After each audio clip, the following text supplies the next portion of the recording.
The use of graphics cards has become more and more popular in recent years, thanks to their increasing use in gaming and cryptocurrency mining. But what happens to these graphics cards when they are no longer needed?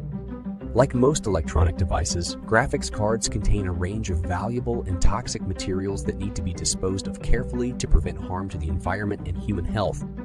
This has led to an increase in the recycling of graphics cards, with many companies now offering recycling programs to help consumers dispose of their old hardware responsibly.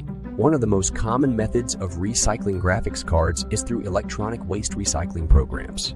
These programs involve collecting old electronic devices, including graphics cards, and breaking them down into their individual components for recycling.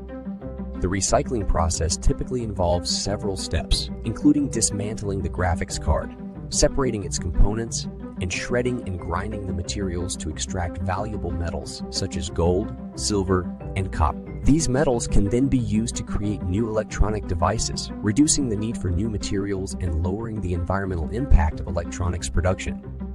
In addition to electronic waste recycling programs, there are also several other options for recycling graphics cards.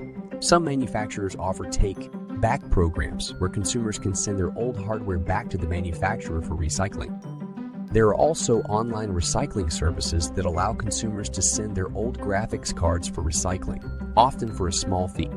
While the recycling of graphics cards is a positive step towards reducing electronic waste, it is important to note that recycling alone is not enough to address the environmental impact of electronics production. To truly reduce the impact of electronics on the environment, it is important to reduce consumption, reuse devices where possible, and choose more sustainable electronics when purchasing new devices.